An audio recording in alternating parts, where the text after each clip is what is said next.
Telugu Desam party ఆనాడు ఓడిపోయినప్పుడు కావాలని తప్పుడు వార్తలు రాసి వ్యక్తిగతంగా నన్ను డిఫేమ్ చేయాలని ఆనాడు నా ఫోటో పెట్టి కింద క్యారికేచర్ పెట్టి ఏకంగా నేను విశాఖపట్నానికి వచ్చినప్పుడు 5 సంవత్సరాల్లో లాంజ్లో స్నాక్స్ కి సుమారుగా 25 లక్షల రూపాయలు ఖర్చు పెట్టానని ఒక టైటిల్ పెడతాం జరిగింది. చిన్నబాబు చిరుతిండి 25 లక్షలండి అనే టైటిల్తో పక్కన ఫోటో పెట్టి ఏకంగా ఆనాడు ఆర్టికల్ వేశారు. ఆ రోజు నుంచే నేను సాక్ష్యమైన పోరాటం మొదలు పెట్టాను. ఎవరన్నా కానీ మీడియా మిత్రులు కానీ ఎవరన్నా కానీ ఒక ఆర్టికల్ వేసేటప్పుడు ఫ్యాక్ట్స్ అని వెరిఫై చేసుకోవాలి. అవసరమైతే ఎవరిపైన అయితే రాస్తున్నామో వాళ్ళకి ఫోన్ చేసి ఇట్లా ఏబోతున్నాం, మీ అభిప్రాయం ఏంటి, మీ వర్షన్ ఏంటి అనేది జనరల్ గా కనుక్కునే సంస్కృతి ఉంటుంది.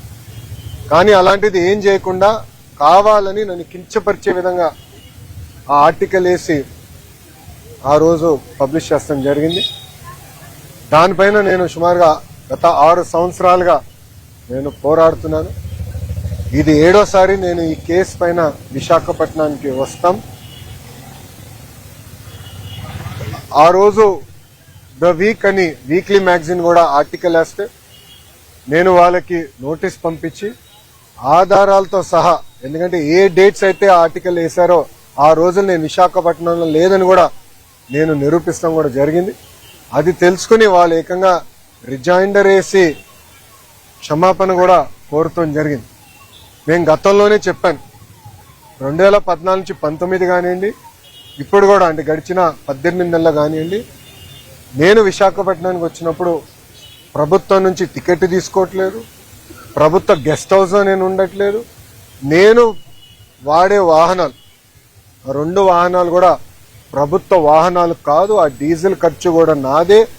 నేను తాగే వాటర్ బాటిల్ కానీ చివరికి కాఫీ కూడా ఎయిర్పోర్ట్ లో లాంజ్ లో ఒక 5 నిమిషాలు నాయకులు మాట్లాడాలంటే లాంజ్ లో కాఫీ పౌడర్, వాటర్, చివరికి మగ్గు కూడా నాదే. ఎందుకంటే నాకు ఇది మా తల్లి నాకు నేర్పించిన సంస్కృతి. మనం ప్రజాస్వామ్యంలో ఉన్నాం. ప్రజలకు పవిత్రమైన బాధ్యత మనకు పెట్టారు. వాళ్ళ ఏ నమ్మకంతో అయితే మనకు గెలిపించారో ఆ నమ్మకం నిలబెట్టుకోవాల్సిన బాధ్యత మనందరిపైన ఉంటుంది. ఏమున్నా ఖర్చులు కుటుంబం పరంగా మేము బనాయిస్తాం. నేను గతంలోనే చెప్పాను, ఇంట్లో అమ్మ బ్రహ్మని సంపాదిస్తే బాబు గారు నేను ఖర్చు పెడుతున్నా అని. మా క్రెడిట్ కార్డు బిల్లు కూడా వాళ్ళే కడతాం జరుగుతుంది. సో ఒక పారదర్శకంగా నిలబడాలన్న ఆలోచనతో మేము చేస్తున్నాం. ఇక్కడ మీడియా మిత్రులు కూడా తెలుసు, నేను ఎప్పుడు విశాఖపట్నంకి వచ్చినా గవర్నమెంట్ ప్రోగ్రామ్ వచ్చినా కూడా నేను తెలుగుదేశం పార్టీ కార్యాలయంలో ఆనాడు పాదయాత్రకు వాడిన బస్సులోనే మేము పడుకుంటా పొద్దున్నేసి కార్యకర్తలు కలిసిన తర్వాతనే ఏ కార్యక్రమానికి అయితే నేను బయలుదేరతాం కూడా మీరందరూ చూస్తాం జరుగుతుంది. సో క్రమశిక్షణ, ఒక పట్టుదలతో ప్రజలకు సేవ చేయడానికి నేను రాజకీయాల్లోకి వచ్చాను. అందుకే తప్పుడు వార్తలు రాసినప్పుడు నాకు చాలా బాధ కలిగింది. క్యారికేచర్ వేసి, అంటే పైన నా ఫోటో కింద క్యారికేచర్ వేసి నన్ను కించపరిచే విధంగా చేసినప్పుడు దీని మీద పోరాడాలని ఆనాడే నేను నిర్ణయించాను. తప్పుడు రాత్రులపైన తప్పనిసరిగా నాడు నేడు ఎప్పుడు నేను పోరాడతాను. 2 కాదు, 3 కాదు, 5 కాదు, ఇంకో సంవత్సరం ఎక్కువ పెట్టినా న్యాయం నా వైపు ఉందని నేను బలంగా నమ్ముతున్నాను. నేను గెలుస్తానని కూడా నేను నమ్ముతున్నాను. ఎందుకంటే నేను ఏనాడు తప్పు చేయని వ్యక్తి, నేను చేయబోను కూడా. సో ఇప్పుడు మీడియా మిత్రులకైనా ప్రశ్నలు ఉంటే దానికి సమాధానం చెప్పేదాన్ని నేను సిద్ధం.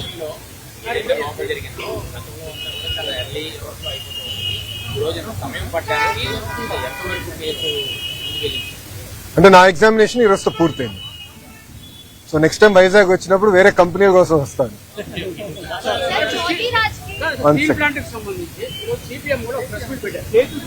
విశాఖ ఎకనామిక్ రీజన్ సంబంధించి 2500 ఎకరాలు స్టీల్ ప్లాంట్ తీసుకుంటామని అంటారు. ఎవరన్నారండి?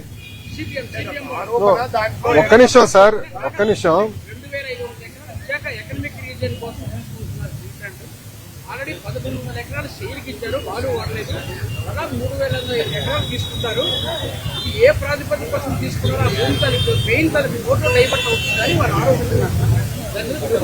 మెయిన్ ఆరోపణ మీరే అంటున్నారు ఆరోపణ అని. ఇంకా సమాధానం చెప్పాలా? బాస్ ఒక్క నిమిషం.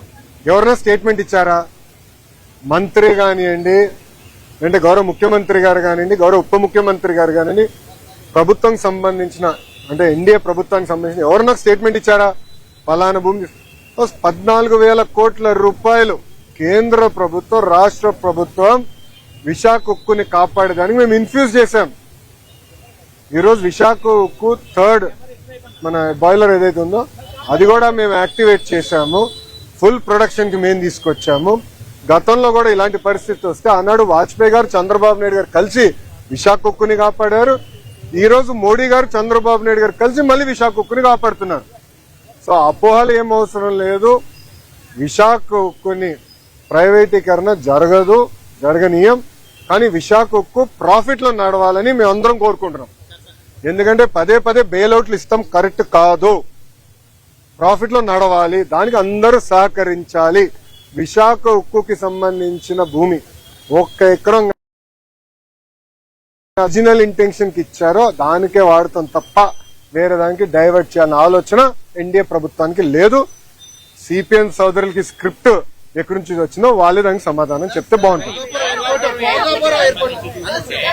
భోగాపురం ఎయిర్పోర్ట్ లో వాళ్ళ హయాంలో వచ్చింది, మా పక్క నుంచి వాళ్ళు చేసుకున్నారంటూ కూటమి ప్రభుత్వంపై ఇప్పటికే వైసీపీ గవర్నమెంట్ అయితే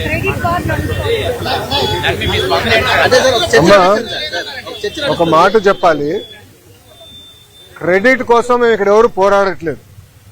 పని చేసేదానికి, ప్రజలకి పెద్ద ఎత్తున ఉద్యోగాలు, ఉపాధి కల్పించడానికి మేము అహర్నిశలు కష్టపడుతున్నాము. దయచేసి అది గుర్తుపెట్టుకోండి. ఇదే జగన్మోహన్ రెడ్డి గారు ఆనాడు ఏం చెప్పారు? ఎర్ర బస్సు రాని ఊరికి ఎయిర్పోర్ట్ అవసరమా అని చెప్పారా లేదా? వీడియో మీరు చూసారా లేదా? మళ్ళీ ఇప్పుడు ఆయన వచ్చి అన్ని మాటలు మాడితే ఎంతవరకు న్యాయం? నంబర్ 1. నంబర్ 2, ఆనాడు జిఎంఆర్ కి సుమారుగా 2,600 ఎకరాలు కూటమి ప్రభుత్వం అందజేసింది. నన్ను అడిగితే అది ఇంకా తక్కువ. ఒక్క హైదరాబాద్ ఎయిర్పోర్ట్ కి 5,000 ఎకరాలు ఇచ్చాం.